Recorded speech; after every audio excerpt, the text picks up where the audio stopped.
Today we'll discuss Python program number 8, display the terms of a Fibonacci series.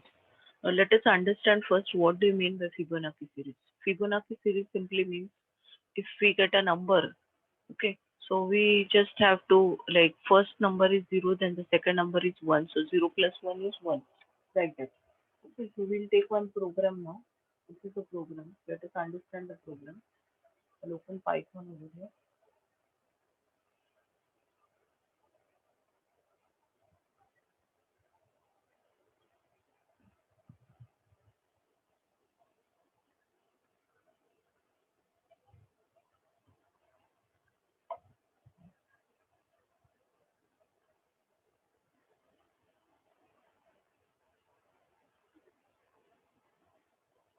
Okay, let us execute the program so it will be more easy for us to understand how the things are happening. So, how many terms see if I'm entering 5 over here? So you can observe over here the first number is 0. It starts from 0, then second term is 1. 0 plus 1 is 1. 1 plus 1 is 2. 1 plus 2 is 3. This is what is the logic. Let us execute one more time just to understand it more clear. Let's take 10 terms. Okay, so here you will find that the numbers are going to be 0 plus 1 is 1, 1 plus 1 is 2, 2 plus 1 is 3, 2 plus 3 is 5, 3 plus 5 is 8, and 8 plus 5 is 13, and 8 plus 13 is 21, and 13 plus 21 is 34. This is how things are happening. So basically what exactly is Fibonacci? The first term is going to be 0 constant. The second term is 1 that you can write in the program, and then simply we have to add these, and we have to go on changing the value. That is the first term will, second term will become the first term like this. Okay, so we will go to the program now. So first, this is first is just first line is a comment. Second is end terms. Now end terms is going to stand for how many terms we want from the user. Okay, so we are saying input how many terms we will convert it into. Now here we have to take the two terms. So we have taken n1 and n2. N1 and n2. Initially n1, I will just take Excel just for understanding sake. It becomes easy for us to understand.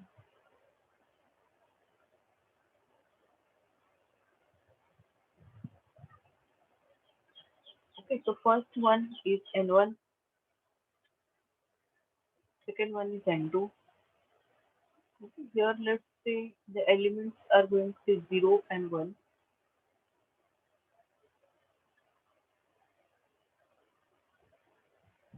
And next count we are having, I'm just taking it as t, which is going to be initially 0. Okay, and n terms, which is n, is going to be, let's assume it is 5. Okay, so this value will not change because once we accept it from the user, this will not change. This will be changed.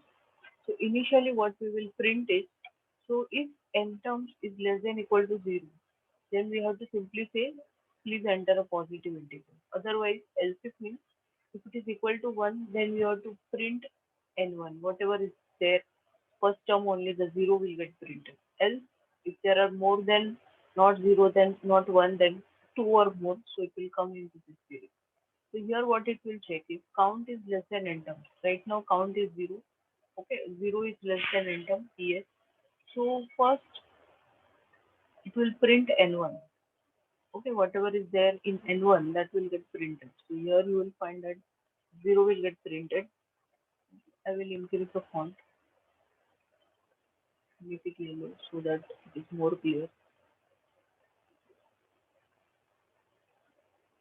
First 0 will get printed. Then what we are supposed to say, nth is going to be nth term, that is nth is going to be, here I will insert one more. This is going to be the nth. Okay, in nth is going to be this plus this. So this plus this is what? 1. So now we have to update the value. We have to change the value. Okay, so n1 will become n2 and n2 will become n2. So n1 will become, this will become 1 and this will become, n2 will become what is there in n term. So So this will also remain 1 only. And we will increase the count. Okay. So we will increase the count. Count will become 1. We go to the next rotation. Count is less than yes. So print the second number. So N1 will get printed. So this 1 will get printed. Okay. Next is you have to add these two. And whatever is there, you have to store into N. So this will become 2.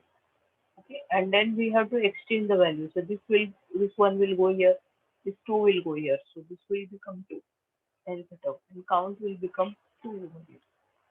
So 2 is less than yes, so it will continue again. Print n1, so we will get 1 which will get printed. Now what we have to do, n is 1 plus 2, so this will become 3. Okay, and we have to update the values. So this will become 2, this will become 3, okay, and then count will become 3.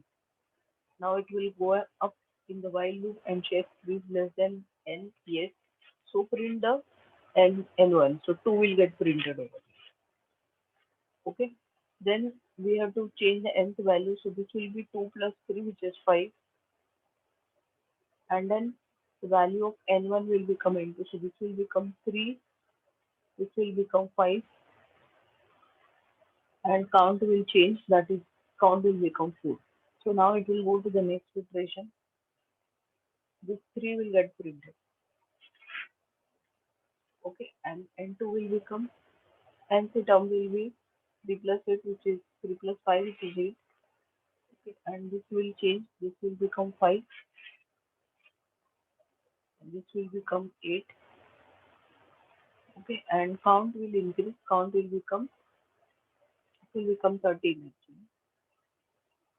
In the next iteration, this will become 5. Okay, but it is not less, so it will come out. It will print only up to here. This is how the things happen. I guess it is clear. Okay, it's not very difficult. Simply the logic is very simple. We have taken N1 and N2 for the terms first and second, and nth term is going to be the addition of these. So this way we will be able to print the Fibonacci. Thank you.